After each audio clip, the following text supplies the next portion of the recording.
GDG Cloud Boston and GDG Atlanta are pleased to present a certification workshop series. This is to certify for the Professional Cloud Database Engineer certification from Google. This is what we call formal session number 1. Last week we had an introductory information session, just to get people oriented and make sure they want to commit to this track as opposed to possibly a different one. Everyone that's come back today presumably has made some kind of decision. So today we're going to dig deeper into the details of the certification itself and some of what's covered, and explain to you the approach that you might find effective for tackling the amount of material that's in Skills Boost, which you know, as I reviewed everything last week, it's a very substantial amount of material. So we're going to give you some guidelines on how to approach that.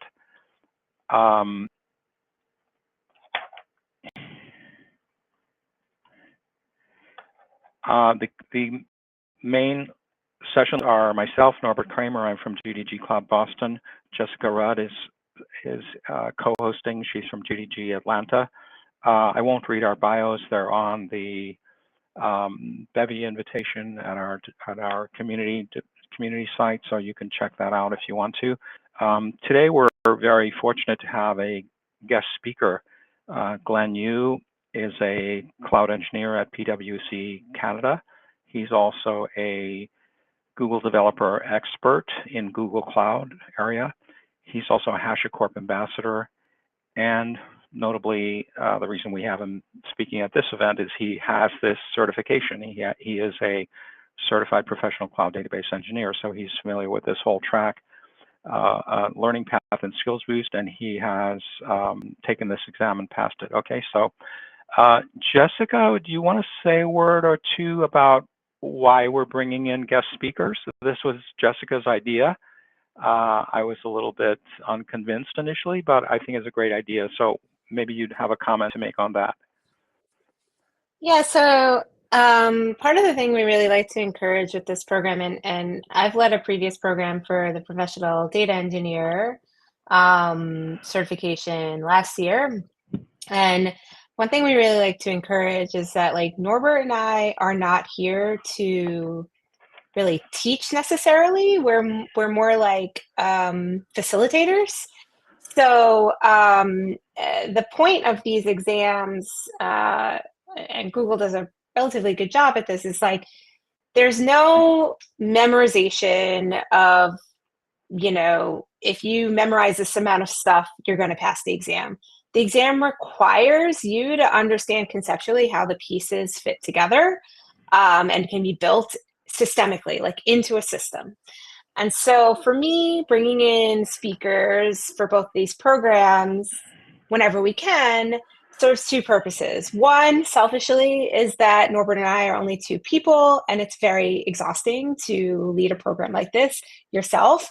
It's nice this time around that it's both of us. Like when I did data engineer and Norbert's done stuff on his own before, we were both on our own, right? So in different capacities. So it was always just me talking, which is very exhausting. And also, somewhat less selfishly, is that, again, it's just us. We have our own experiences and our own knowledge. We may have a certain amount of knowledge about stuff, but we always feel it's more beneficial to people to hear from other professionals in the field who are working in these systems in a way that is utilizing all the different tools and products, or at least some of the different tools and products, how they work through them professionally at an enterprise level. I think is way more useful for people to like hear about that, to take back to their own in their own experience, and to learn from that, rather than us just going through material every week and spitting like question answer at you. We just don't think that's very useful, either for the exam purpose, but also practically speaking, professionally speaking, for like folks' growth in this area. So, yeah, thank you for that. That's a great perspective, and we were. It was not trivially easy to find the appropriate speakers. We had reached out to the GDG leadership, and actually they helped us identify people who were both Google developer experts and also had experience in the data area. And just to underscore what Jessica said is that all three of us are practitioners, and we're not full-time trainers. We do the training as an activity in addition to our normal day job, so to speak, right? So we are data practitioners first and teachers or trainers second. And you may, at some time, if you continue with Google Cloud, you may encounter the so-called instructor-led training that Google has a number of partners. They're called training partners. And the trainers in those that work for those training partner companies are excellent trainers. They tend to be, however, full-time trainers. 15 years ago, I would say up to 10 years ago, this was not so typical. It was more common in the past that people like me would, people like us, in other words, that were practitioners and part-time trainers, we would get hired on on a contract basis to do, training for this, for Amazon Redshift, or I've trained in the past on IBM Netezza database product, and so forth, and the same thing with Google Cloud. It tends not to happen as much. The training companies seem to focus more on having only their own full-time trainers, and I think one of the main reasons for that is that the cloud has become so complex. Each Google Cloud has 200 services about these days, and AWS has a similar amount. Microsoft Azure has a similar amount. And it's just an enormous task just to keep up with all the changes that are coming through. And if you want to be, if you are a professional trainer, it's good to be able to train across a wide array of different topics so that you can be plugged into any class that may come up. And so I think that's the reason for it. But I think what I'm trying to say is that you're in very good hands here. We are, all three of us are very senior practitioners. We know this space really well, and we're at least pretty good trainers, I would say. So I think you're in a good position to get a lot out of this workshop series. The other thing I want to say just now, I want to point out that Skills Boost is the best place to get Google Cloud training. You can get similar content on Coursera, Pluralsight, and I think one other site now has been added. It used to be Coursera only, and then Pluralsight was added a few years ago. And then I think there's a third company that Google's partnering with for so-called on-demand training, which is what you're seeing in Skills Boost. So when we talk about on-demand training, we mean video that you can go take at your convenience, a lab that you can run at your convenience. So I just want to point out, Skills Boost is not some, watered down version of anything. It's where Googlers go to learn this stuff. It's where we go as experts to learn new material, and which is constantly being updated. And so I just wanted to make that clear. And then also we'll talk more about this. The great thing about Skills Boost, and actually all the other on-demand platforms as well, is that the labs are ephemeral, okay? And they're created on the demand when you need them. You cannot break anything inside the lab environment. You can do whatever. The worst you can do is crash it, and or time out and have to run out of time, and you may have to start over and redo it. We had one report on the Slack channel this week that a lab crashed unexpectedly, and the person wanted to restart that lab. That's not possible. So if you do have that rare situation where a lab crashes for some reason, don't feel bad about that. It's just, it's a little bit of your time wasted, unfortunately, but don't feel bad about, restarting it and spending another 5 credits. That's why we have the credit pool. if we run low on credits, we will get more from Google. So I'm going to come back and say a little bit more about Skills Boost in a few minutes, but I wanted to just insert that at the top of the hour here. Now, our plan for today is that we're going to go until about 7. I'll be talking until about 7, going through prepared slides, and then Glenn is going to, we hope, sign on at 7 plus or minus, a few minutes, and then as soon as he gets on, we'll let him present his material. Then we'll have a little Q&A after that, and we don't have to go until 8 o'clock today. It's like whenever there's a natural stopping point after Glenn presents his part, we'll just stop there. So let me go into, yes, I should point out at the top of every meeting, we have a code of conduct. All GDGs have a similar code of conduct. We're using the one here from GDG Club Boston. It's pretty simple in its spirit. It's be nice, respectful, constructive, collaborative, and please participate. Don't feel that you need to be shy or hold back with any questions. So we're open to all people who are interested in learning about Google Cloud, and that's what we're all about. So there is a link here to the formal legal document, and you can read that, and these posted later. So you can click through to that link and check that out. I think Jessica alluded to this. It's like we're not just giving you textbook knowledge here that you could get from the video presentations. We're also trying to tie this in with a lot of lab experience in Google Cloud itself to the expertise and excellence in your job role. And so, another point about Skills Boost is that the labs that you're running, it's not a simulated environment. It's not any kind of analog to Google Cloud. It's Google Cloud itself. You're getting in Google Cloud Console. You're using Cloud Shell. You're typing commands in the command line in Cloud Shell, just as you would in a real Google Cloud environment in your own project or your employer's project. So it is not simulated or watered down in any way. It's very important to, because for example, when I taught with earlier products, we had cloud-based lab environments, but they were not the actual identical to the actual product. So just kind of an agenda. We're not going to follow this too closely. I'll give you a certification overview. We did this last week, so I won't go into too much more detail on this. We really want to focus today on the Cloud Database Engineer certification, and we're going to preview some of the topics that are going to come up. I think the certification tips and tricks, we'll probably do that in later weeks.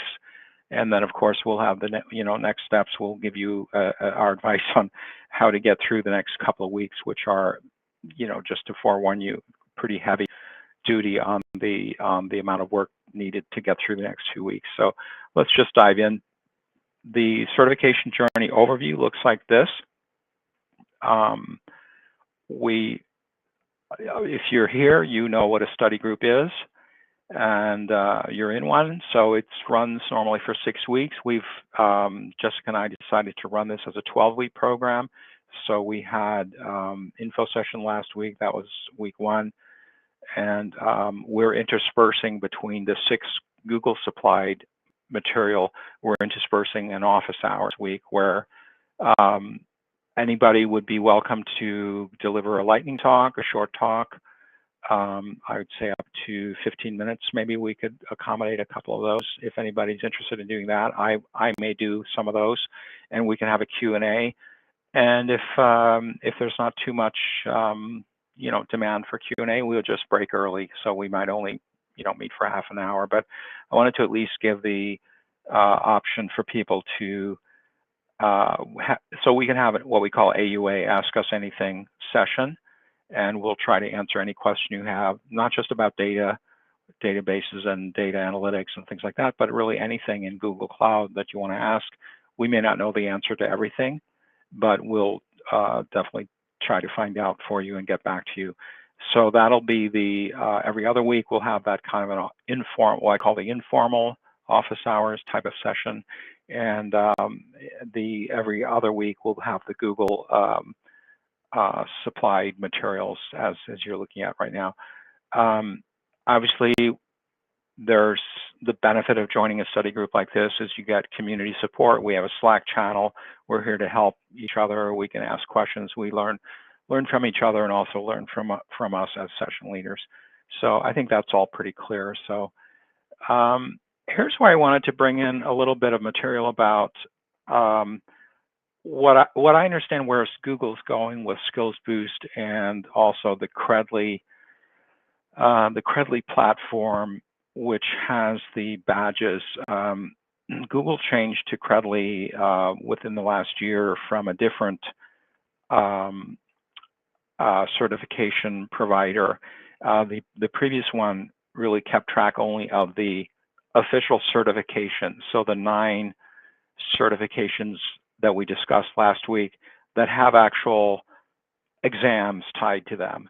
Okay, Credly now supports a lot of other skills badges that are not just those certifications. They're also, so as you step through the courses in this learning path, you will get badges for different stages of completion, and those will show up in Credly.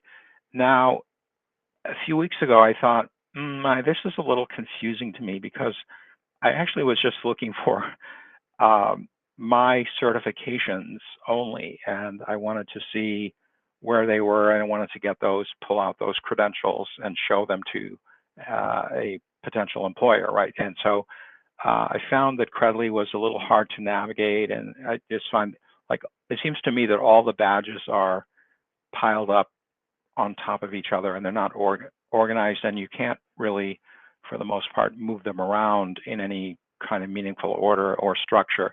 And so I'm a little bit concerned about the way Credly does this.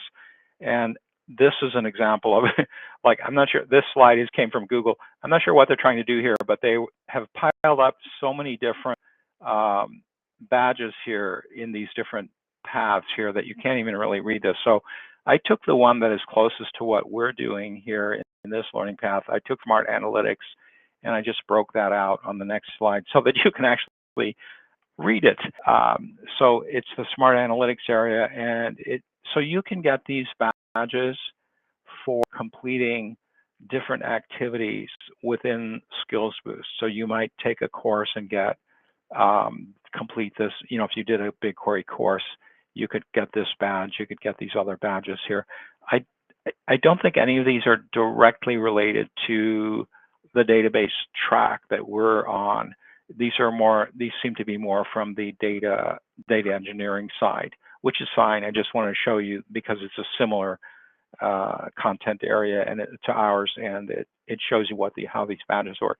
Now, I still wasn't until this week overly impressed with this because, I mean, I'm all about the certifications. I'm here to, Jessica and I spoke last week about the value that certifications might have for employers or if you're being considered for employment.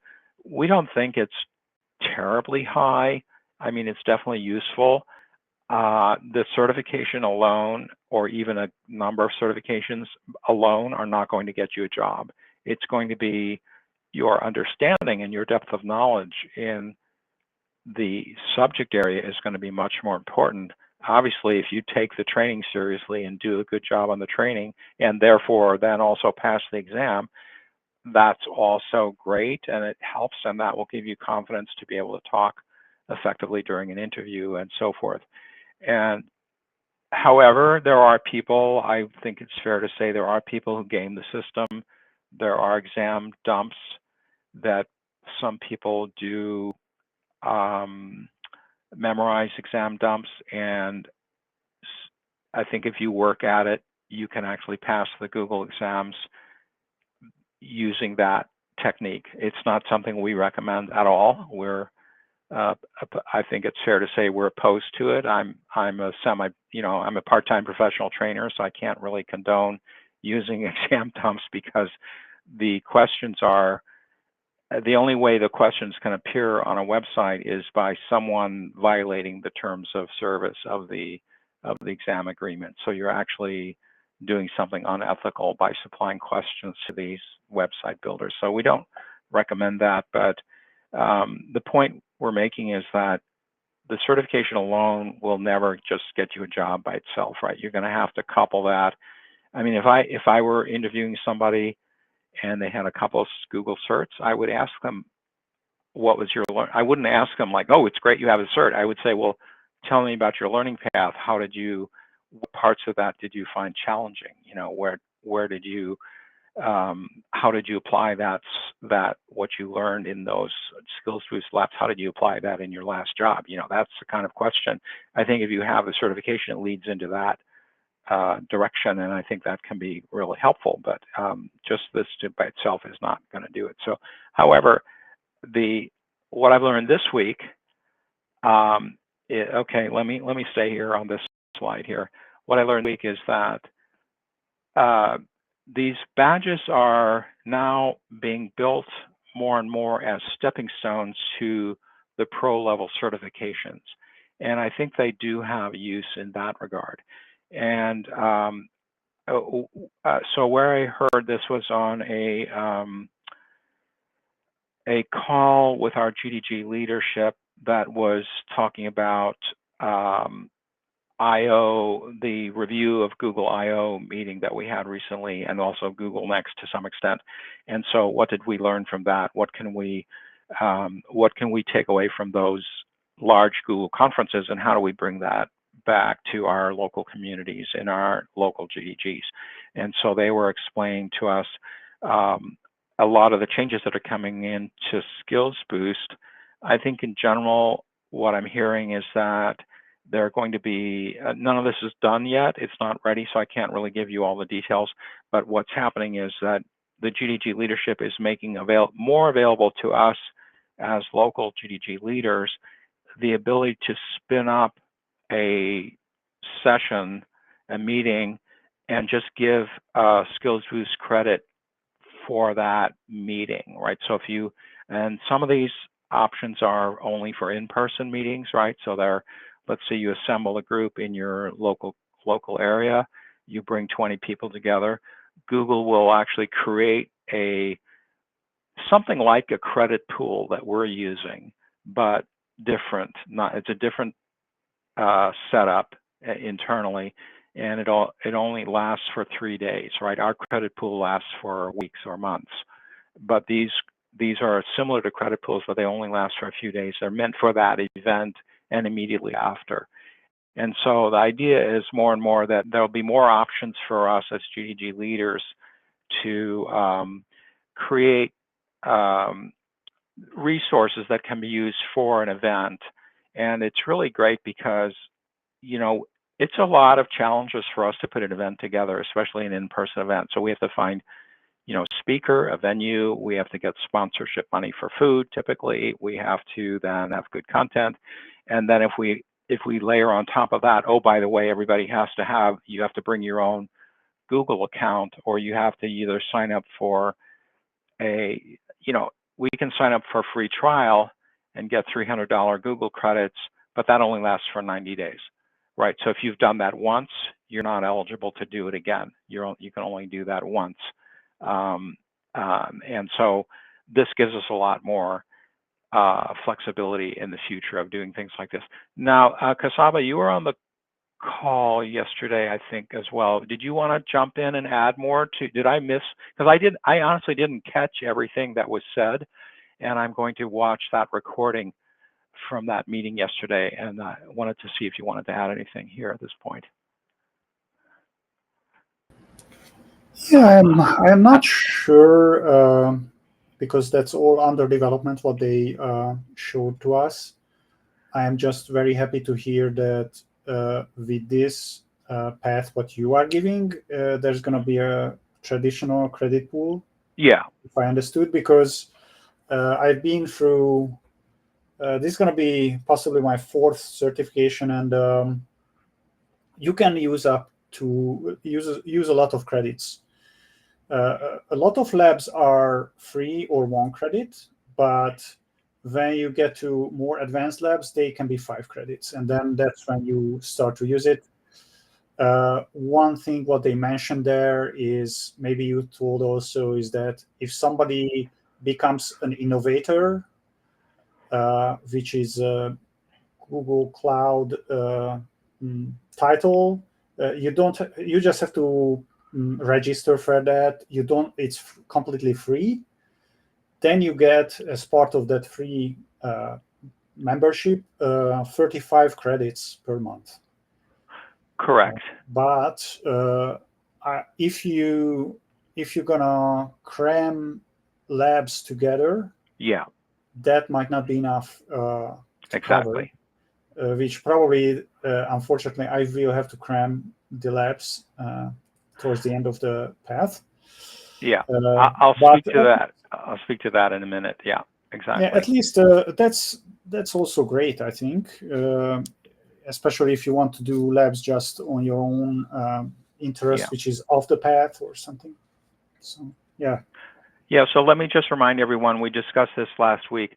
So let me start with, the levels of ways that you get access to Skills Boost Labs. I'll start with free, low cost, and then like a step up where you have to actually pay for things. Okay, so there are a couple of options. If you join a workshop series like this, you will get access to the credit pool. Everything that you do in Skills Boost will be covered by that credits. Most of the labs in our learning path here do take 5 credits per lab, so they're not the trivial ones. Typically, they're the more expensive. The labs tend to be either 1 credit or 5 credits. If you were buying those, that would be $1, $1 per credit, basically. So think of it as $1 in effect. So if you join our path here, you get that for free.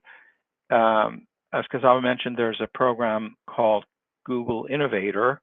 Anybody can sign up for Google Innovator with a Gmail account, and then you get 35 credits per month for free.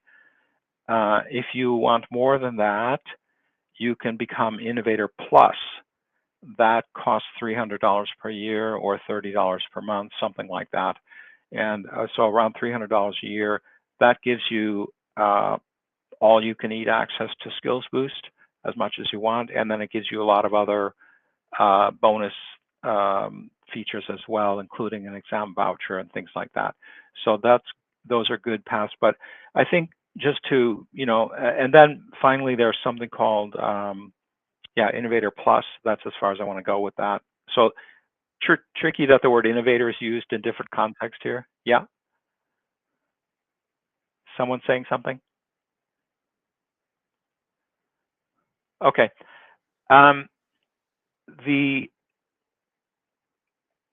point I want to make about what GDG leadership is doing is they're making it easier for us to put programs together as GDG leaders. They're making it easier. They're just removing one more barrier from us, that it gives the Skills Boost availability, making it easier. That's one thing. And a lot of this is being driven by the new Gen AI materials that are coming on stream. And there's a strong encouragement for us as leaders to develop our own specific content in that Gen AI field. And this is helping with that. And the other point is that these badges are now, remember last week I said I didn't feel that the associate level certification from Google was a very useful stepping stone towards the pro, but I think these badges are actually developing into more of a stepping stone approach that that can lead to the pro as steps along the way to the pro. So I want to then go into, because we're coming up on okay, we're about a half hour in, so just want to make sure that we leave time for Glenn when he gets here at 7. So let's dig in a little bit to the cloud database engineer track itself. We covered this last week. A cloud database engineer is a database professional with 2 years of Google Cloud experience, ideally, maybe 5 years of database and IT experience. The job function here is to design, create, manage, and troubleshoot Google Cloud databases used by applications to store and retrieve data. And the database engineer should be able to translate business requirements and technical requirements into scalable and cost-effective database solutions. Okay, that all sounds very good, a little bit theoretical maybe. So what do we mean by that? I want to actually link out to, there is a new version of this that talks about just the volume of data and where data comes from. There's a source here that hopefully if I jump to this, it will not crash my system. Yeah, I want to go to, this is the new version. There's view the infographic here, which I think is, so this is the updated version of that slide, in other words.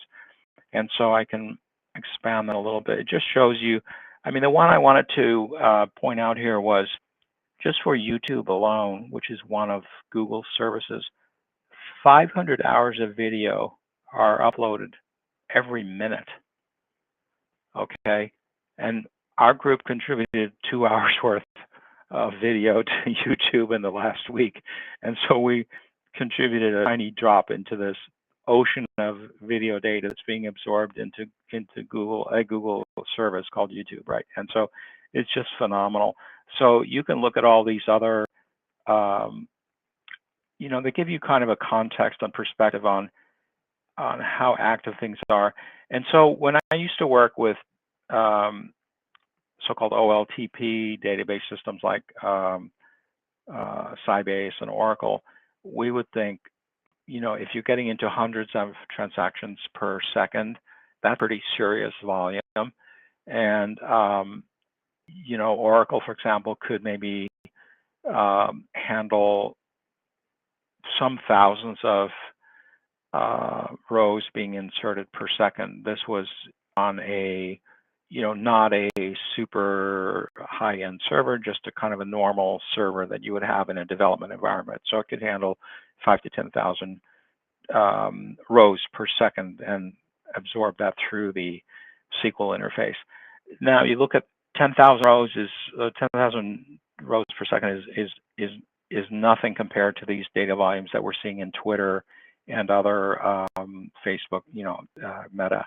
These other high volume internet scale, you know, web scale sites have orders of magnitude more data volume coming in. So that gives you an idea of why cloud databases are important, because they scale more effectively than we can scale on premises, and also the new types of databases that are not just the relational databases, the relational OLTP systems that we used to work with. So we'll talk more about the pressures that led to the NoSQL movement. Not today. We'll do this in a week or two. We'll go into that a little more. But this is part of what's driving. I want to add my own personal statistic here, that Google Cloud revenue is over $75,000 a minute. Just so you might think about that. It's more than $1,000 per second. So I think that's an interesting stat, and it's not on this chart, but interesting also. Let me go back to this. So basically what this amounts to is that our skills are in demand, and what in our learning journey, we need to have two things. We need to have breadth so that we cover all of the technologies, and there are 8 courses in this learning path, and I'll talk to you in a minute about how I've mapped out the next few weeks of our journey together to cover all 8 of those areas. And so that gives you the breadth, and then you also need enough depth to know really how to design these systems well, how to use them, how to know when they're working well, how to back them up, how to secure them, how to make sure they're highly available if that's a requirement, and just working effectively in the cloud. So I want to, you know, this gives you more details on these particular activities within the database engineer exam, the emphasis points. I don't want to dwell on this right now because there's some other material I want to get to. We'll have plenty of time in the next few weeks to talk about the exam itself and how you might prepare for that. But this is certainly available on this. If you go to the certification area, you can definitely read this on your own, or these slides will be available after the meeting as well. So we will have you know, a lot of the material in this learning path talks about migration. There are all kinds of databases that could potentially be migrated, and the migration course is the one that we're coming up to right now. It's the largest course, and it's pretty difficult. So I want to give you some preparation on that. So as far as choosing the appropriate database for your application, we'll go into that in the next week or two. There is a so-called decision tree that Google publishes that shows you the differences between the various database products that Google has. After a while, you'll get to, this will be second nature to you. This is not really that big of a challenge. It usually comes down to, of the 7 or 8 database products, you're going to narrow it down very quickly to one or two. And it's just a matter of becoming familiar enough with each of them to know what their strengths and weaknesses are. I have students that approach me and say, gee, I don't know, I can't understand the difference between Bigtable and BigQuery. I'm not sure which one I should use. And those are, honestly, those are worlds apart. So for people who are having trouble distinguishing between Bigtable and BigQuery, it's just because they haven't taken the training, they haven't taken the time to do what we're going through here. And those are, you know, like night and day difference. So it's not like they would rarely be considered as two options in the same use case, unlikely. So and you'll have a very clear understanding of that in a few weeks if you don't already. And so rest of this is, you know, a lot about planning migrations. I will say that the courses cover the product areas themselves, and what you want to do is pay attention to the video lessons, because they will give you more insight into the management and planning that goes into a large migration. Migrating large data warehouse or large database is not a small undertaking. It involves a lot of project management and planning. That's actually not covered too heavily in this learning path. It's not something that, because it's really not a product, it's not a Google product, so it's not telling you, you know, this is how Cloud Spanner works, or this is how BigQuery works. So it's more of something that is often learned on the job, and there are some good parts of the video lessons that cover it. So I would encourage you to do that. Again, deploying a secure network is important. Administering the particular databases that you're using on Google Cloud, testing, monitoring, leveraging tools. We're going to go into all that in the course materials. So what I did is I prepared this outline of the 8 courses that we have, this learning path, okay, and I looked at how much, turns out this learning path is unusually lab heavy, okay? There's very little, well, there's literally no video lessons after course 3. And so what I did is I went through every course and I summed up how much video lessons there are, and by video I mean every activity that's not a lab. So it's meaning literally a video. It also includes quizzes, and there's also some documents that you need to review. Some just paper exercises where you go through some planning exercises. So I counted all that as part of this.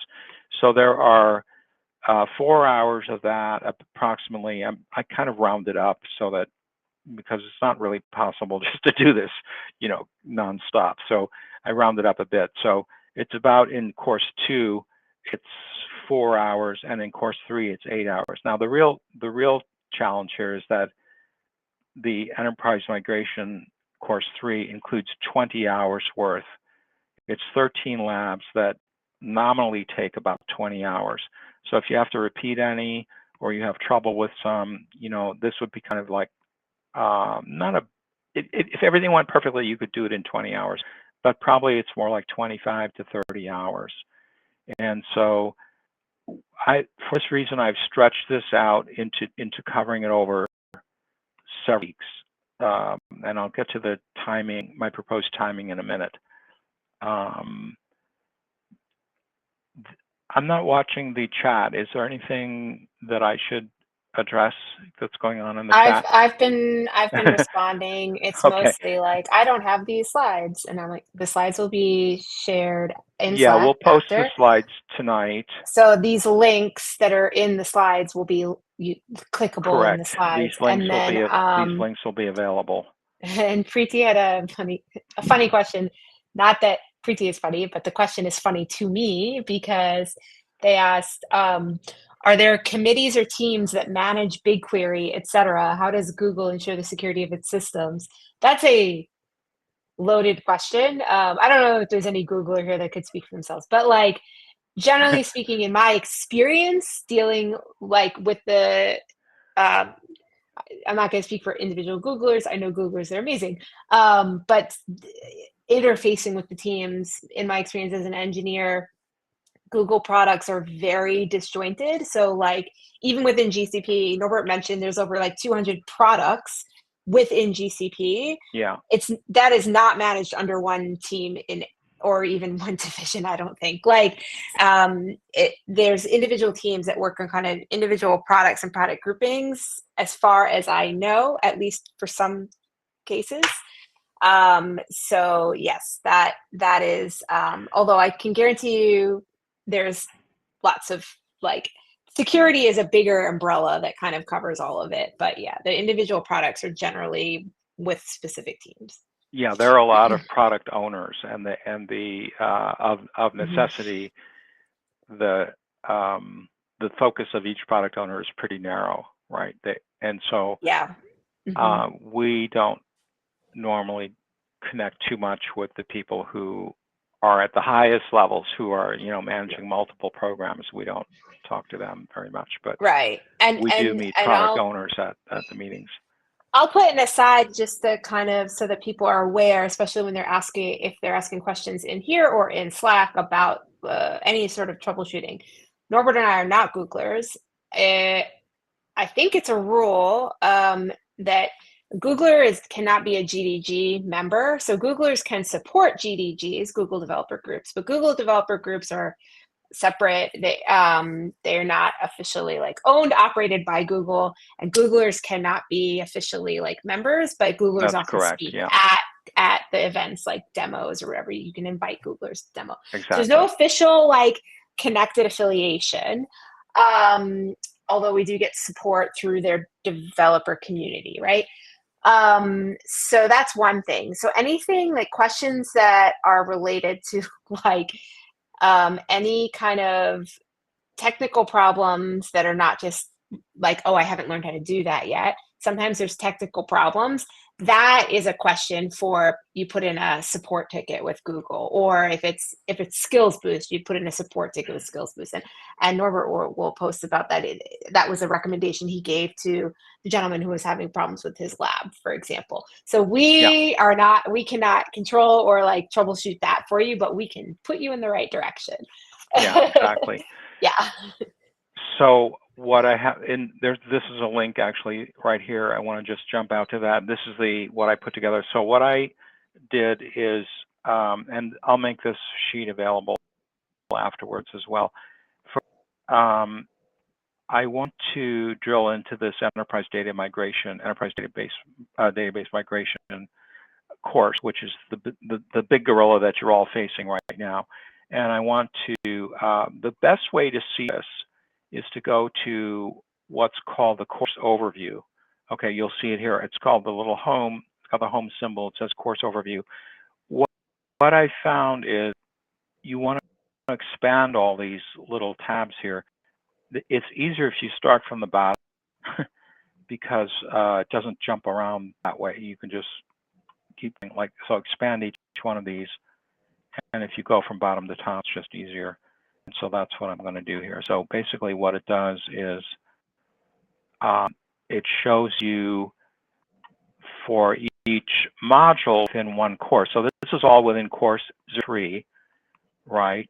And for each module, these are called modules. Anything with this font here is called a module. 1 video. So that's quick. It's only 3 minutes. And the next module has 6 videos and 1 quiz. So this tells you, so I use these timings here. I added up all these timings to make my spreadsheet, my estimate on the spreadsheet. And I rounded up, you know, I didn't do that super accurately, but what I want to get to is the labs here. So you have 3 labs here. They are represented here. Creating databases in Compute Engine.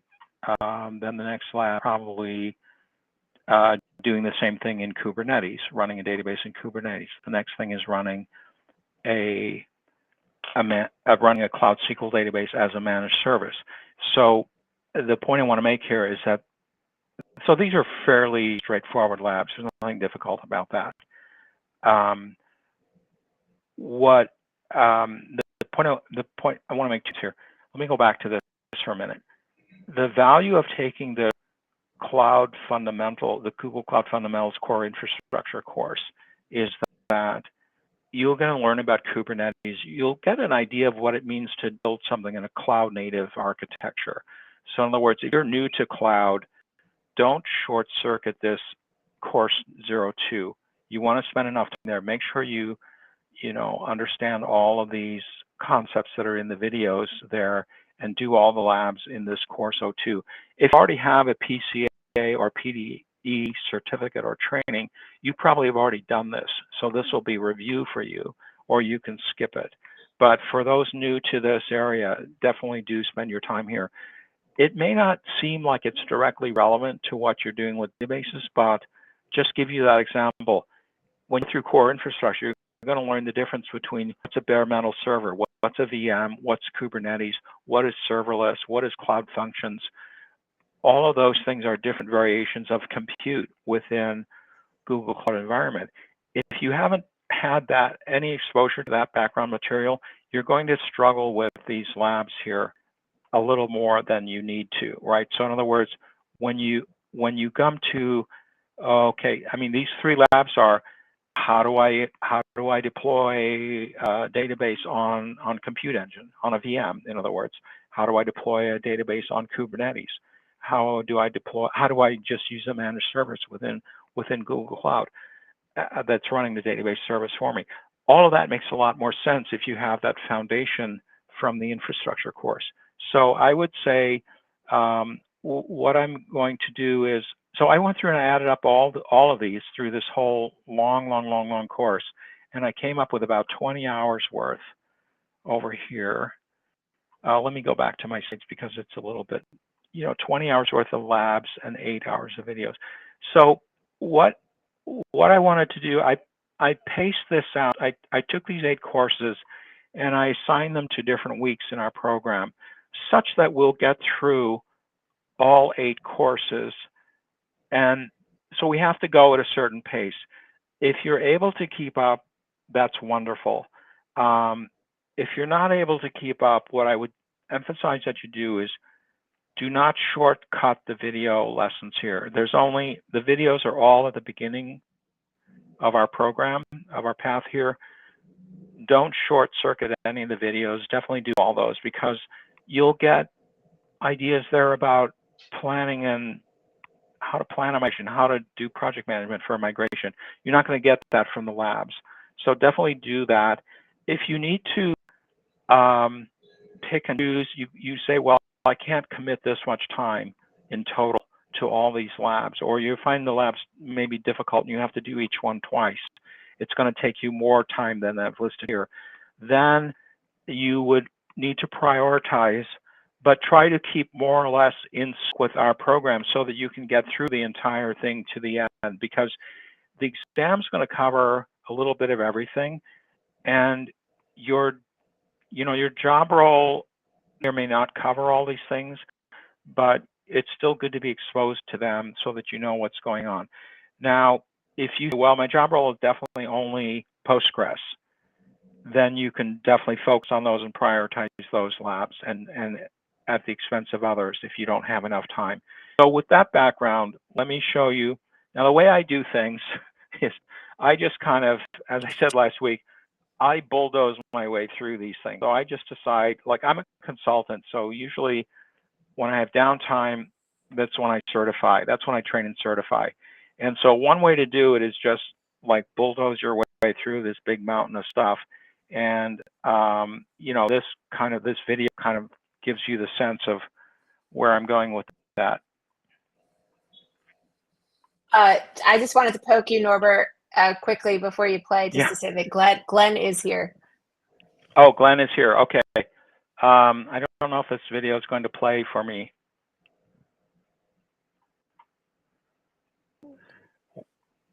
I think I'll skip that. It's not starting, so you get the idea. It's you can always share it in the channel later. I'll share that later. It's just an amusing thing about, if you want to push, put yourself under the whatever pressure is needed to get through this.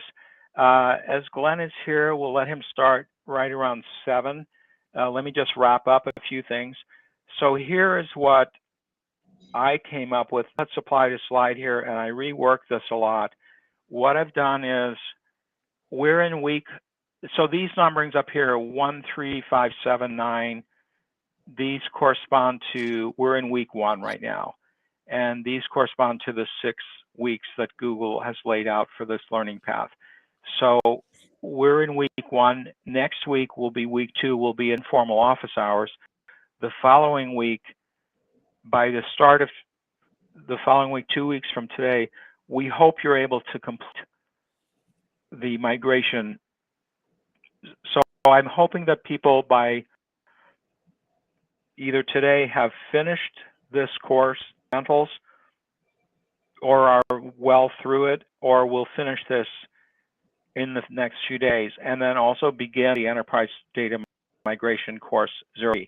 And the goal is to finish that within 2 weeks from now, to have it done so that you can ask questions about that during this week 3 session.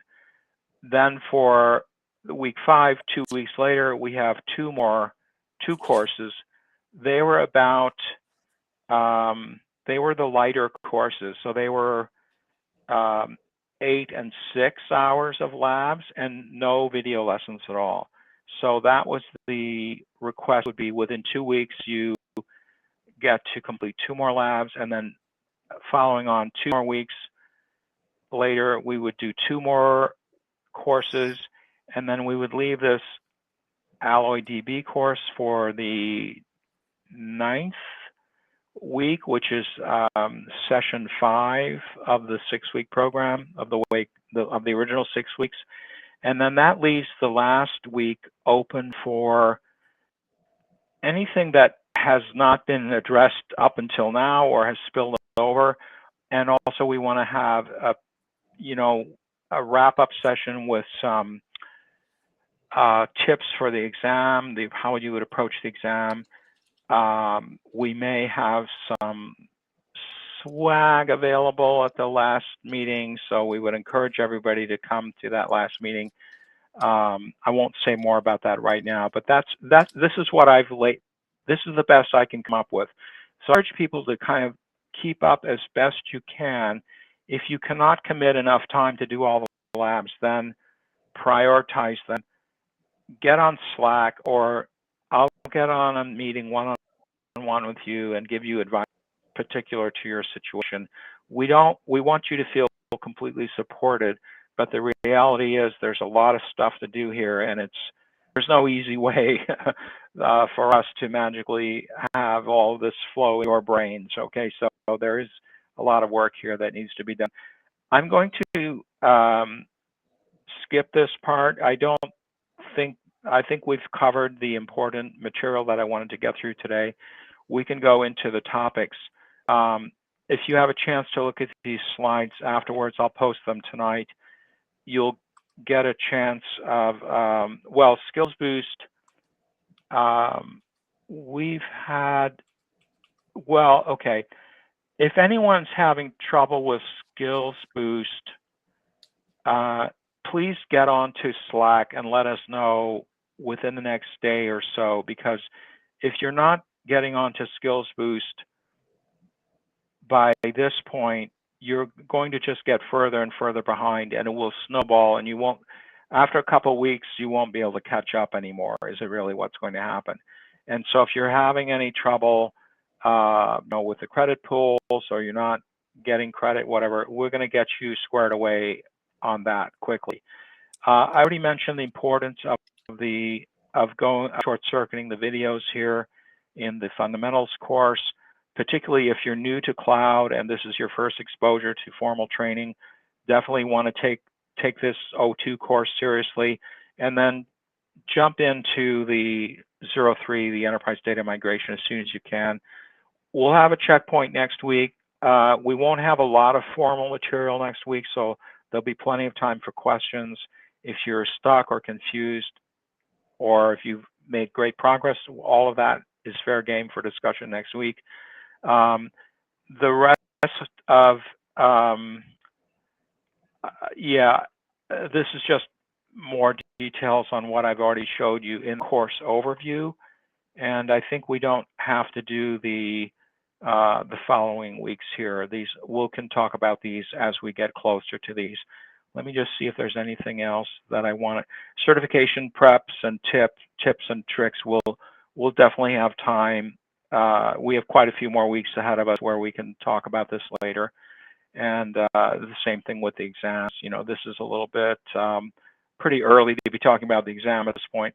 But basically what you want to do is follow a systematic approach in your study when you get ready to really prepare for the exam. So particularly, that's why I laid the schedule out the way I did, is so we have a buffer week at the end, so we can go into exactly what steps you want to do to prep for the exam itself.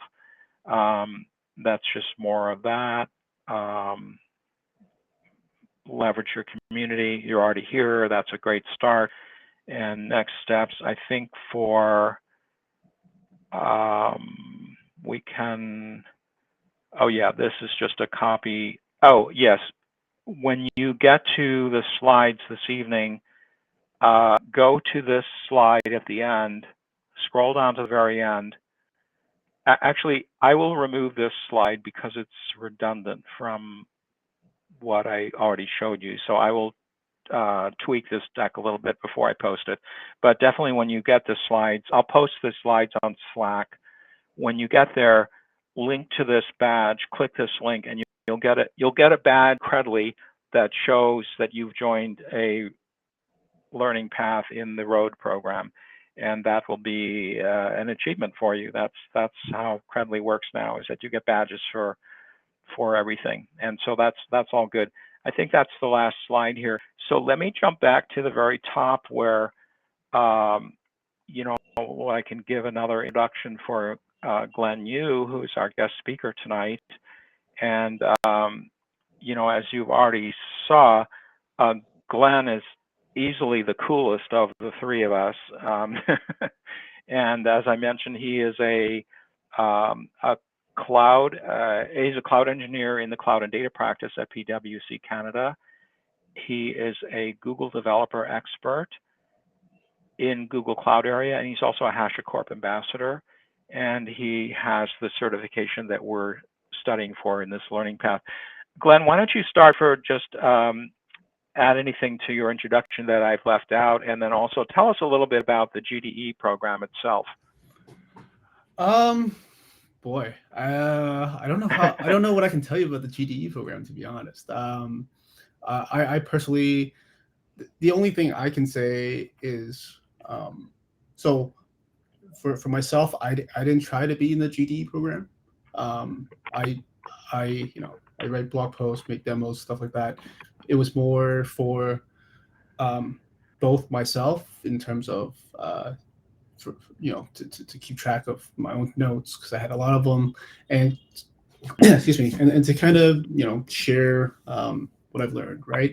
And I like GCP, and at the time, like a few years ago, like GCP wasn't as popular as the other three, right? It's gained a lot of momentum over the years, but the thing that I noticed back then was, whenever there was a new tool, whatnot, all their tutorials was geared towards AWS. There was never anything for GCP, and it might have some for Azure. So because I work primarily within the GCP space and ecosystem, I decided to write articles, write that tutorials, make sample apps, GitHub repos, etc., to kind of share it and kind of like spread the word, so to speak. And then one day I just got contacted about it. Like I my intention of doing what I was doing was not for any program. I see. But the GDE, I want to mention, is it's one of the Google community programs. So the Google Developer Groups is one community program. There are also Google Developer Student Clubs at colleges and universities. There are the Women Tech Makers. Jessica, I think, is a Women Tech Maker ambassador. And there are now Champion Innovators, so I'm a Champion Innovator. And then the Google Developer Experts are kind of what it sounds like, but it's all about two things combined: is technical expertise and also community outreach and education, and those could take form of demos or meetings like this, or preparing something on GitHub that can be. It's about sharing and helping others, kind of break down the barriers to the complexity and the difficulty of learning about Google Cloud, especially when you're new to it. It's very intimidating. It can be, and so that's what I see all of these community programs as being about. So, Glenn, did you have any slides prepared, or did you? No, I don't have any slides prepared. Okay. I'm just gonna talk. I'll just leave this one on, sure. Then this one, or we can stop sharing. I mean, would it be better to stop sharing, or? It's up to you. You can stop sharing, I suppose. Stop sharing, then we'll see everyone's picture for a larger scale, I guess. Yep, I guess so. Yeah, that's probably better. We can do that way. And then, so Glenn, just so you know, we are recording this. It will be posted on YouTube later this week. My slides will be posted later tonight or tomorrow. And the idea here is you have the floor. You can talk as long as you wish. And then we can have a Q&A after you're finished, both about our material and Glenn's. And then we can go up until 8, or we can stop whenever, at any point that's convenient before 8 o'clock. We don't have to go to 8 o'clock, obviously. So, so take it away. Sure.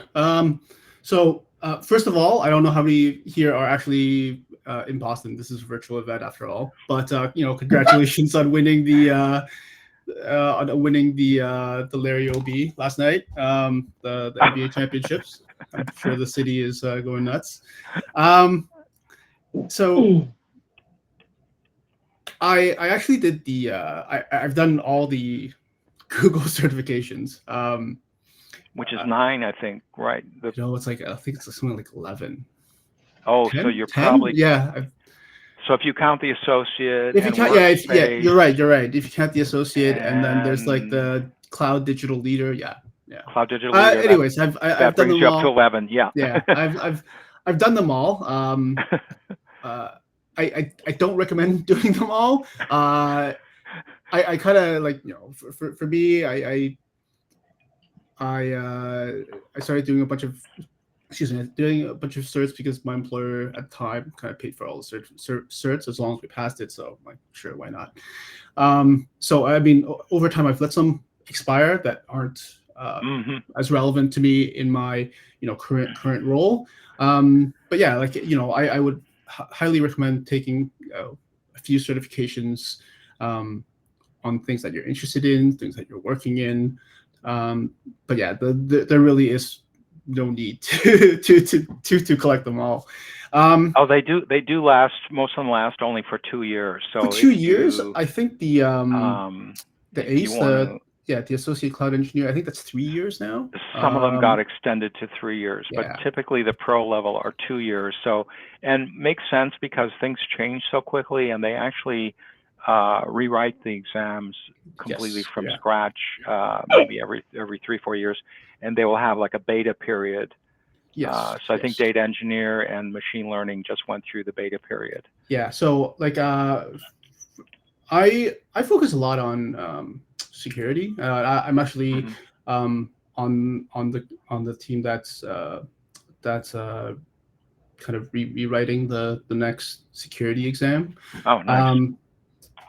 But in any case, I actually wrote the database engineer cert 2 years ago. It was the beta, so I'm actually there for renewal. So I'm actually going to be going through this course at the same time as everybody is, pretty much. So at the time, there wasn't any cloud skills boost. So one thing that I've no cloud skills boost learning path for the database cert.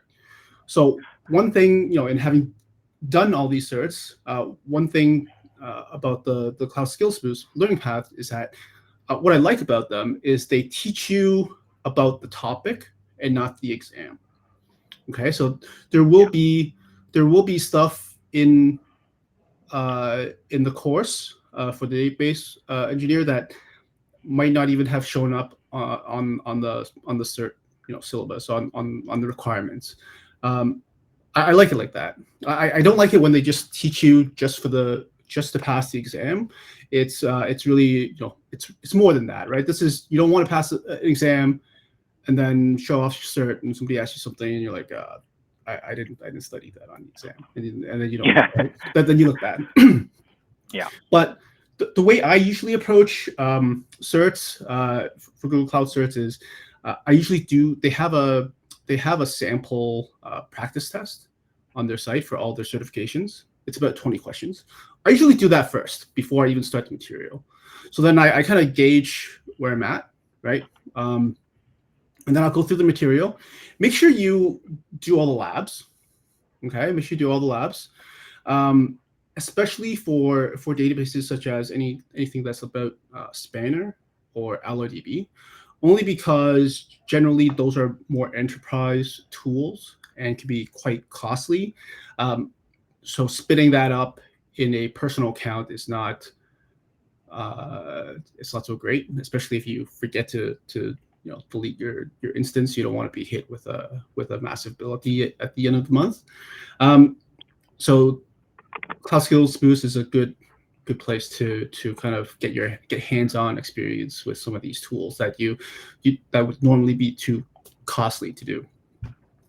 And then at the end, if they're already practice exams, do practice exams, and at the very end, redo that sample practice exam that's on the site, because they tend, one or two of those questions tend to make it onto the exam itself, from my experience. So I'm going to share again for a minute, just to show people where. Absolutely. So on this, when you review the deck that will be posted later, the Glenn mentioned, they're called Review the Exam Guide. That's over here. Theoretically, we did that last week. We didn't explicitly bring it up, but it was mentioned, I think. So there's the exam guide, and then there are the sample questions. Yeah. And as Glenn said, it's great to start with these sample questions just to calibrate against where you might want to be in the future. And then at the very end, we go into those sample questions again, and we'll actually bring them up during the session and go through the answers at that time. So definitely like the preview and then at the end review is really, that's a really good point. Thanks. And it, the whole database cert, it's more than being about just like SQL versus NoSQL. That's what most people think of it as. But there's a lot of other elements to it. There are it's how they scale as well, right? Some databases scale only vertically, some scale horizontally, right? So generally, some of your more enterprise tier offerings, such as LIDB and Spanner, they're horizontally, they scale horizontally.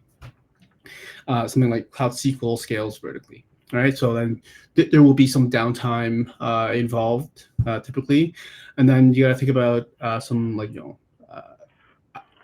I can't remember whether BigQuery was part of it. There might have been a question here or there, but so knowing a bit about the transactional and analytical side of things doesn't hurt either. And of course, so there's no coverage of BigQuery in the course material. Okay. There might be a stray question or two on the exam just to show, like you said, to differentiate between OLTP and or so we call transactional versus analytical. But there's no coverage of BigQuery in these course material. That's all in the data engineer path. Yeah, like I said, I wrote the beta when this came out, so I did like twice as many questions as everybody else. So they probably filtered, decide to maybe leave out some of the BigQuery questions and for the data engineer. That's totally entirely possible. But again, it's good to know which databases can be used for what. So again, cost is a big factor, right? For each type of database, there's your cost-effective ones. So again, for SQL, you have Cloud SQL, and the next one up would be LIDB, and then you have Spanner, right? And then for NoSQL, you have your Firestore, data store, and then for the really enterprisey scale type of things, it's BigQuery. Sorry, not BigQuery, Bigtable, right? Bigtable, yeah.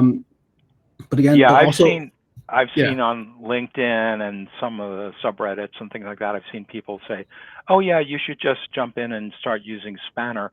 And it's like, well, whoa, horsey, because the minimum cost of running Spanner is pretty high, and same thing with Bigtable. The minimum cost of running a Bigtable cluster is pretty high. So unless you have the data volume to justify like that enterprise data scale, you probably don't want to go there.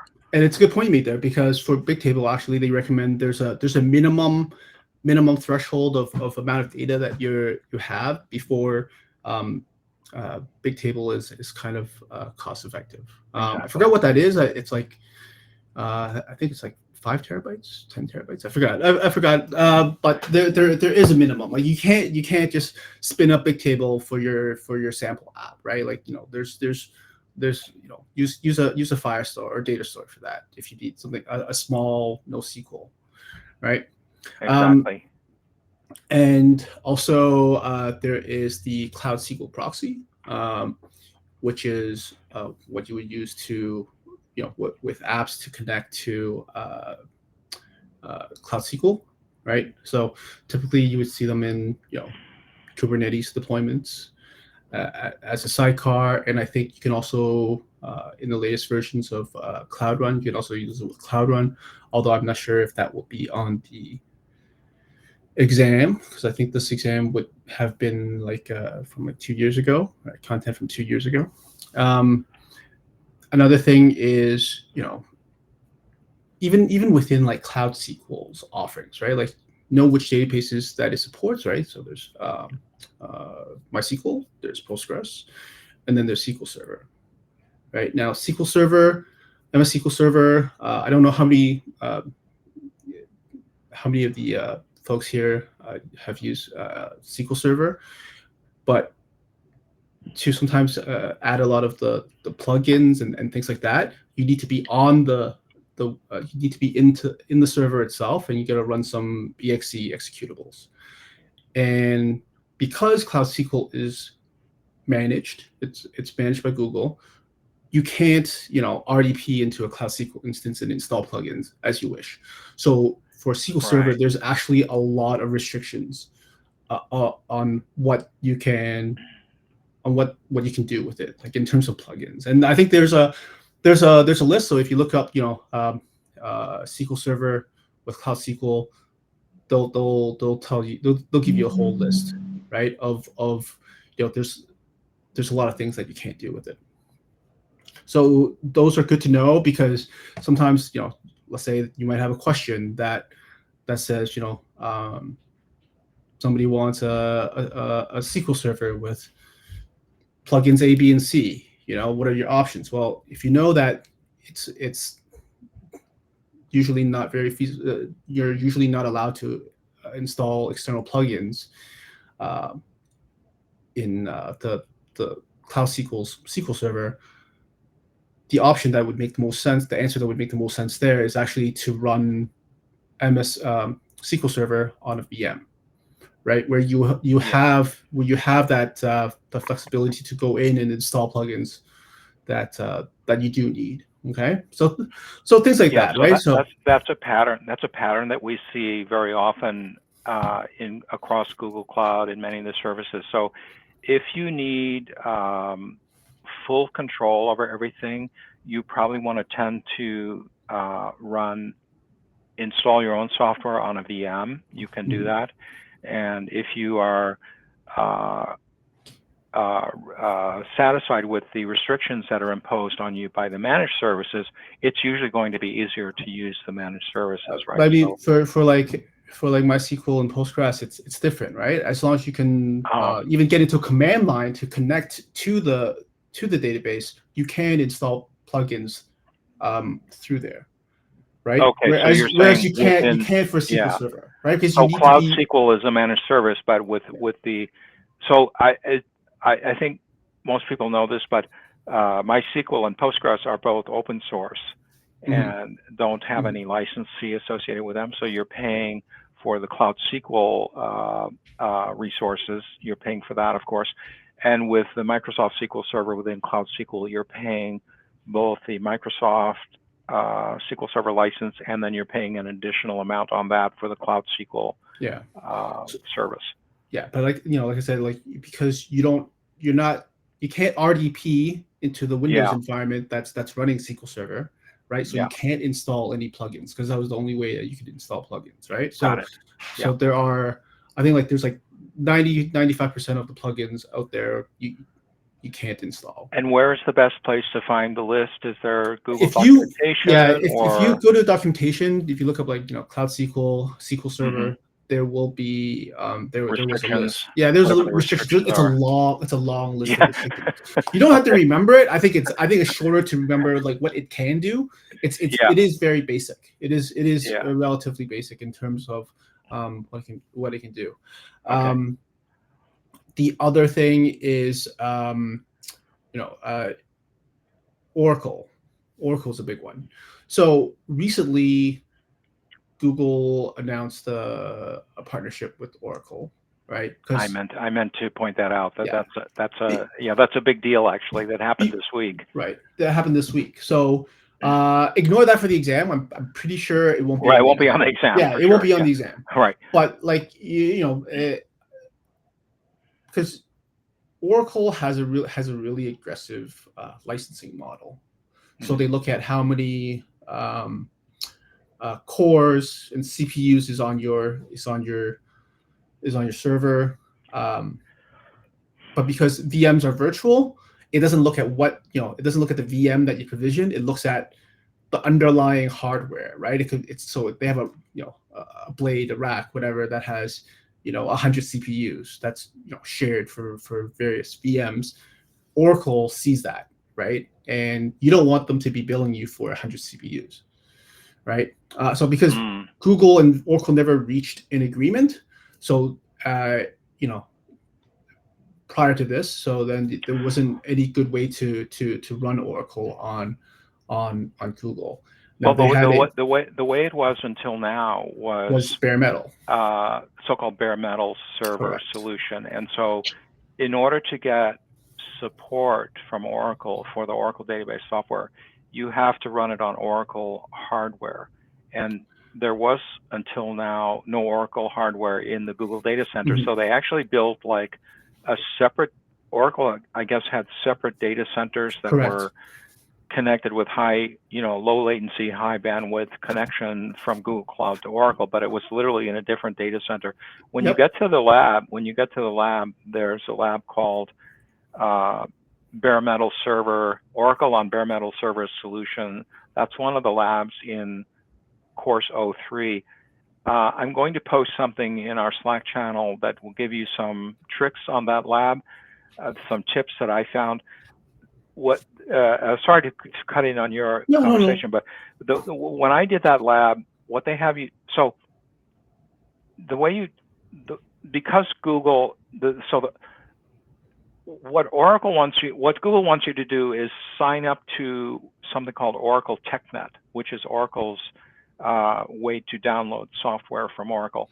And the way Oracle licensing works is it's not open source by any means, right? It's clearly a licensed product, but you can download it and install it as long as you do it inside your home or in your Google Cloud environment, and you're going to throw it away at the end of the day. Oracle doesn't care. So you can actually download the commercial licensed software. You just cannot run it in production, obviously. They will have audits and they will track you down, and you don't want to be in that situation. So what Google says, well, we can't give you the Oracle software, so you have to sign up for Oracle TechNet. You start downloading it, which is a huge file, and then you're supposed to interrupt the download and then sort of switch it over and redirect it into Google Cloud. I would try twice. I was not able to do that within the time limit of the 2-hour lab, and I failed twice. And then I said, well, okay, I know how to do this myself. So what I ended up doing was I downloaded it to my laptop, and then I uploaded it to Google, my own personal Google Cloud storage bucket. And then I started the lab, and then I connected over to that bucket. And then if you move it from bucket to Google Cloud, you're going cloud to cloud, so it's like 10 minutes. Whereas if you do it the other way, it takes half an hour to download it, half an hour to push it back up, or what? I don't know. It just I never got it to work the way that they recommend. So I'm going to post my fix for that lab, but the problem is you have to provide your own bucket somehow. So you have to have access to it, and that typically would either be a trial account or a paid account. That's something we cannot give you for free. So I don't know. Maybe that would be, if you have to skip one lab, maybe that would be the one to skip if you're not using Oracle in your company. You can also just read through the lab and get the idea of it. Yeah. And so you don't have to do every lab, right? Obviously. I mean, the only main thing you kind of have to know for that, and over you already covered it, it's it's in a separate data center. It's not within a Google data center. It just has the network hookups, right? And then basically you have a few servers that you can choose from that is Oracle supported. And then you pick one, you pick the size, they say, here you go. And then it's all on you. So you have to go manage that. You have to go in. With the new partnership, I guess Google is bringing Oracle hardware into their data center, apparently. Yeah, I didn't read too much into that on how that's working, but which is interesting in itself. But basically, once you get that bare metal hookup, they give you the servers, then they give you the SSH key, and it's all on you. So I'm actually very happy to see this partnership, because I know Oracle's partnering extensively with Microsoft on some AI initiatives as well. So Oracle, I mentioned last week that Oracle OCI is up and coming. I now consider them to be the number 4 hyperscaler, really the 4th cloud provider that's important in the North America market. And I'm very happy to see this partnership between Oracle and Google, rather than, they're still competing fiercely, but they're also cooperating. They are. I think, this is just my perspective based on what I see or what I saw is like the thing that made it really hard to migrate off of Oracle was that they had a lot of like stored procedures that was very proprietary. And of course, initially when people were gone on Oracle, they built all these all this code for it that was written in a proprietary language, basically, and then, which made it very hard to migrate off of.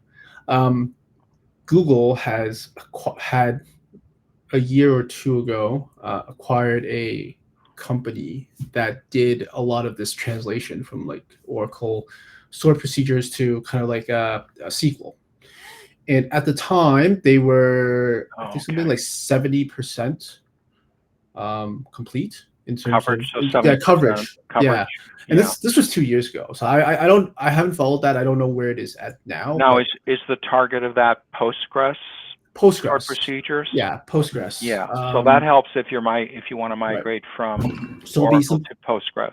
Right. So it'll be something open source, right? Right. And Google has been very good with using open source tooling. So I know that there are a lot of companies that have been moving off of Oracle to AlloyDB, which is very high performing and supports Postgres. And I think, again, this is my opinion, but I feel Oracle's kind of threatened. If you're losing customers to Google because people are migrating off, the quickest way, easiest way is to have that partnership and have people stay on Oracle while they're in Google, right? To give them that choice to, hey, you know what, I don't want to go through the whole migration exercise. I'll just pay for Oracle while I'm yeah. So just to give a word of background on AlloyDB, is a very interesting product. I don't think any other cloud provider has anything exactly like AlloyDB.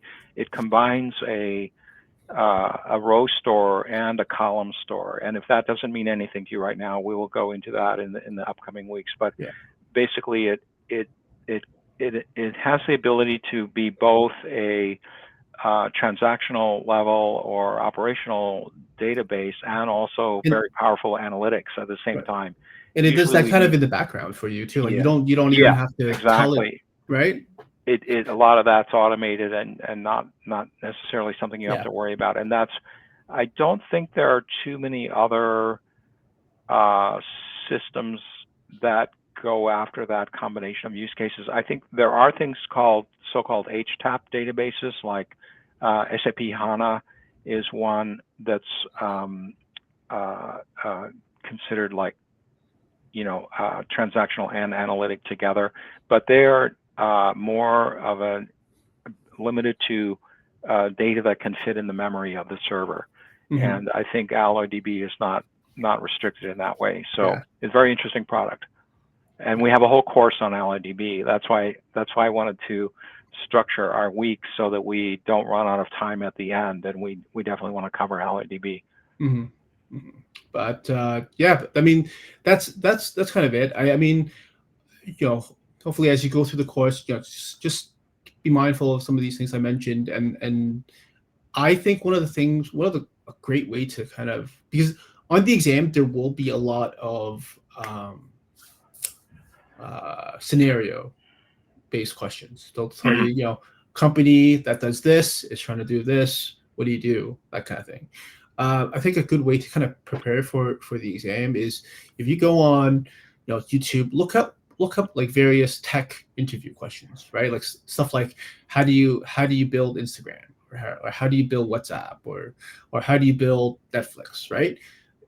The common thing that in all these systems is they're going to have some sort of multiple database storage uses.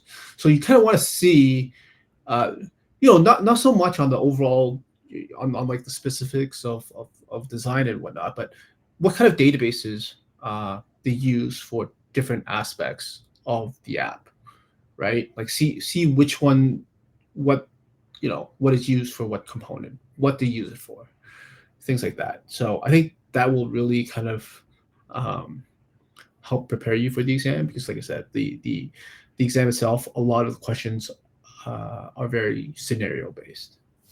I think that's a great tip. I had not ever consulted those particular type of YouTubes before, and I think that we talked earlier about how we don't recommend using the exam dump sites that have the exact questions from the exam. We don't think too highly of those websites, but this is something very different where you're actually supplementing what we have here in our learning path with some, YouTube authors that have taken the time to explain how something else has been built, go into the architecture, what decisions go into which database is the best one for that use case. I think that's really important. That's completely different approach from using an exam dump website. Mm-hmm. So yeah, I mean, like I said, I'm also going through. I had to do some study of my own for recertification, so I may drop by unannounced on some of the weeks as well. That'd be great. Weeks as well. That'd be great. Let's see, Sam. I have a lot on Sam. Sam asked, are there any repos in my GitHub that would be educational for people learning to use Google Cloud? A lot of my repos are you'll see some like a lot of Kubernetes and some like Cloud Run, like a lot of container stuff in there. I do use other elements of the cloud. So for example, if you go, I have a repo for deploying HashiCorp Vault on Cloud Run, and in there I use different components from Google Cloud. So I use Cloud Build, I use Cloud Run, Artifact Registry, Cloud Storage, KMS, the Cloud Key Management, and usually a lot of my demos as well as I use a lot of services that are in Google's free tier. So Google has a very generous free tier, a monthly allowance of usage of various services that they have. As long as you don't, if you stay within those limits, it'll be pretty much free. So what I use is I try to use those free tier services. So again, like now, in order to use free tier, do you have to create a trial account first? Yes, you do. You do have to put in your credit card. It has to be a full-fledged account. But when you're on your trial account, sure, the free tier will still apply. But you have, what is it? I think like $300 of credits. And the trial account. 3 months, 90 days. It used to be 1 year. It used to be 1 year. It used to be 1 year. It's now 90 days. You can only do it once. You can only do it once. But the thing is, what's I think pretty fair about the way Google does this is that you can use up your $300 credit within 90 days, and even you have the option then to promote it to a paid account or shut it down. So you do have to give a credit card when you create a trial account. You will never be charged without your knowledge, though. So at the end of the 90 days, you'll either promote it or it will be deleted, right? They won't just suddenly start charging you.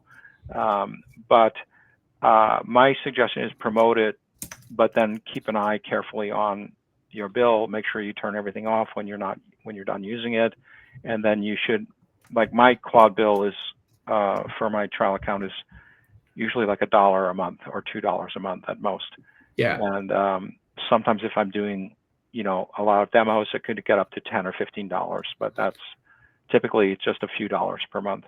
And if you have you have Skills Boost access, so if you find a lab in Skills Boost, even if it's not in our learning path, you can run that lab with our credits. That's allowed by the program. So you're able to use, there's 700 different labs in Skills Boost, so you can take advantage of that while you're in this program. You have that as well. I also posted in chat my Medium link. So I write a lot of articles on cloud stuff, HashiCorp stuff. A lot of the cloud stuff is very security heavy. A lot of it's like security, observability. some Kubernetes, some networking, some containers, cloud run container stuff, things like that. So a lot of my the things in my GitHub repo, a lot of it you can build. I'll have the Terraform code with it. I try to document and write a proper README for each of them. Right, document my code along the way, and again, right, I try to use most, if not all, free tier in my demo. So then if you were to follow along and spin something up for you, like it'll cost you little to nothing per month, right? So. And so you're a HashiCorp ambassador, I noticed, and that. So would you say that HashiCorp Vault and Terraform, are those the most significant products from HashiCorp? Yeah, and in recent years, as in like maybe last year or two, Boundary as well, because Boundary is a very good. It's basically a very secure bastion host / jump host. Oh, I see. Okay, I'm not aware of that one. Yeah. So it's called Boundary. And Terraform is actually considered. I mean, Google recommends using Terraform as the first go-to option for infrastructure as code.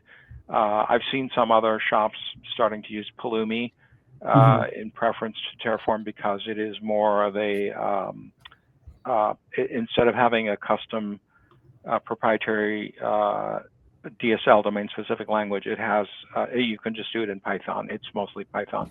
Yeah. And so some people like Pulumi for that reason. So I have an example that uses Pulumi as well. So I've done it, a lot of them. It's just I've used Terraform mostly since almost the beginning. So I have a pretty good solid knowledge of it. Quite a few of the labs in Skills Boost use Terraform scripts as well. Yeah, and the other thing, I know this is not related to the whole database thing, but I mean, like a lot of my code for Terraform stuff, I don't, even though there are Terraform modules already out there written, that I could probably do the same thing with this Terraform module, just reference somebody else's module and then just pass in the few parameters that it needs to spin up whatever it is. I prefer to write mine from scratch, just for for me to kind of stay up to date with how the provider is, anything that changes, and kind of get that practice in of writing code, right? Writing the Terraform code. So that's why. But you could totally sub some of my things with Terraform modules that are published as well. But yeah, that's kind of it. Okay, well, are there any questions? I mean, if you have questions, you could just open your mic and speak them right now, or if not, we will wrap up the session.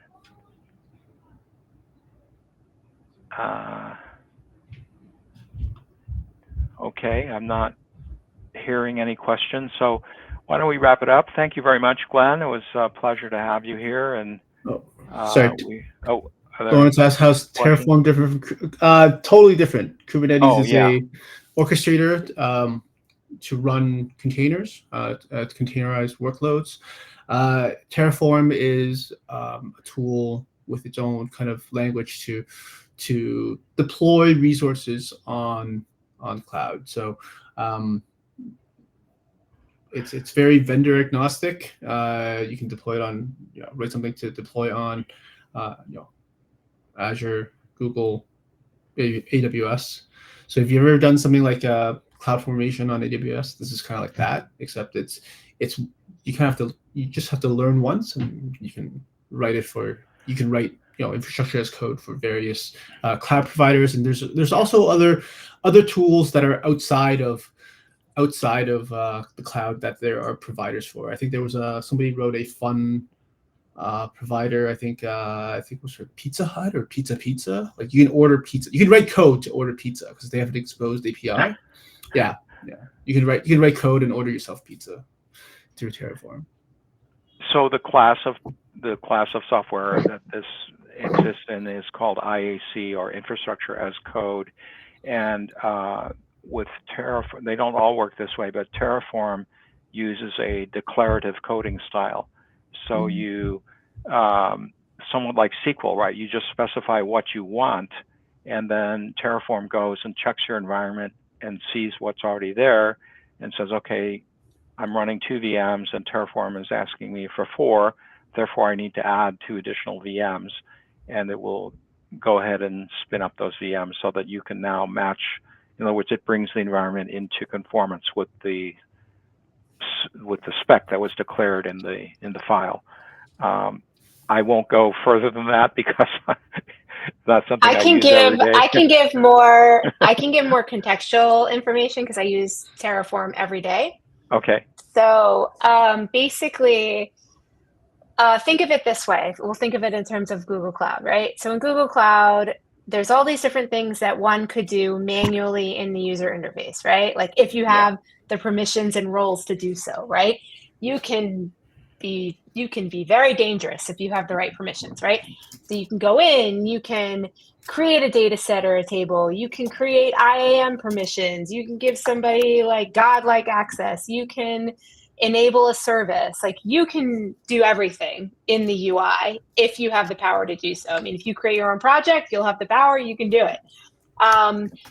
That is very, very, very bad at the enterprise level because there's no way to track what has happened and who has given access to who. Like there's like very little overhead. It's very difficult to like pull things back or have effectively like version control on your environment, right? So one of the advantages, or one of like for us, is that we have a Terraform build that has some wrappers around it that are specific to our company. Everything that is a service that is deployed in our environments, whether it's Google Cloud or somewhere else, is deployed via Terraform. And so if I want to create a data set in a production environment, it's in Terraform. If I want to then give a certain Surface account access to read and write from that data set, that is declared in Terraform. If I want to give people access to it, if I want to enable a service, like if I want to enable Gemini on one of the projects, right? It is all in Terraform. What then can happen is, so when we have people join the organization or leave the organization, they just become part of groups, and then you can give those groups access to the things that they need via Terraform, and it's all version controlled. What you can give, you can take away. The other thing that it helps with, if your organization is built it the right way, is it prevents like conflicts in your environment, right? So if you try to get rid of something or deploy something that would cause something else to break, or there'll be a conflict of permissions, or you try to give something permission that doesn't exist already, you will find that out very quickly in your deploy process using Terraform. So that really helps as well.